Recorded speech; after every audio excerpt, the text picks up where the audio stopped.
Nous vous proposons un tour d'horizon de l'actualité internationale.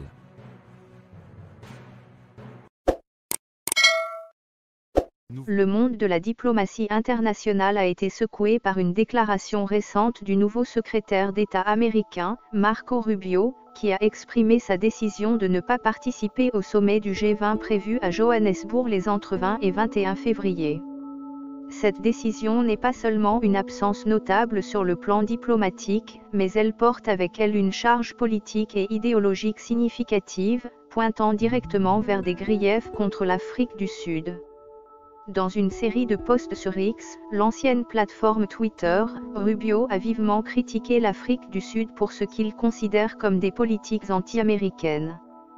Cette critique spécifique est centrée sur trois principaux points d'accusation: l'anti-américanisme, les expropriations de terres et la promotion des politiques de diversité, équité et inclusion, L'accusation de Rubio résonne particulièrement fort dans un contexte où les relations entre les États-Unis et l'Afrique du Sud ont connu des hauts et des bas, influencées par les dynamiques changeantes de la politique mondiale, les intérêts économiques et les divergences idéologiques.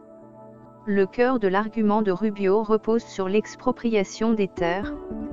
Il y a quelques années, l'Afrique du Sud a adopté une loi permettant l'expropriation de terres sans compensation dans certains cas spécifiques, une mesure visant à corriger les inégalités héritées de l'ère de l'apartheid où la majorité des terres arables étaient détenues par une minorité blanche.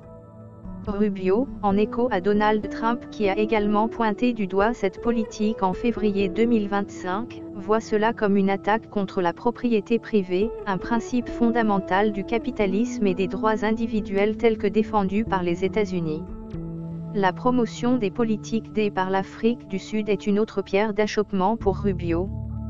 Les initiatives de diversité, équité et inclusion sont perçues par certains en Occident, notamment par une partie de la droite politique américaine, comme des politiques woke qui menacent l'égalité des chances et l'individualisme.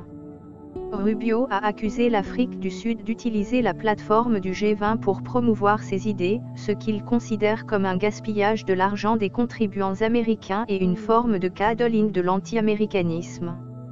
Ces critiques ont émergé dans un contexte où l'Afrique du Sud assume la présidence du G20 depuis le 1er décembre 2024, avec le slogan Solidarité, Égalité et Résilience. Sous cette bannière, l'Afrique du Sud prévoit d'organiser plus de 130 événements et manifestations, y compris des réunions cruciales des ministres des Finances, des gouverneurs des banques centrales et des ministres des Affaires étrangères. L'objectif est de faire avancer un programme qui, selon Pretoria, met l'accent sur un monde plus juste, inclusif et résilient face aux défis mondiaux comme le changement climatique ou les inégalités économiques.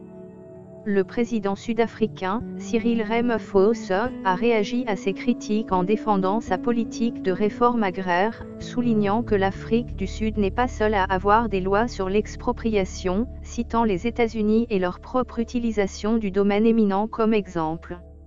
Il a également insisté sur le fait que ces réformes sont nécessaires pour corriger les inégalités historiques et ne visent pas à créer un climat anti-américain.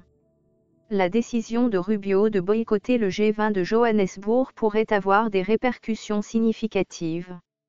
D'une part, cela pourrait renforcer la position de puissances comme la Chine ou la Russie, qui cherchent à étendre leur influence en Afrique et dans d'autres pays du Sud global.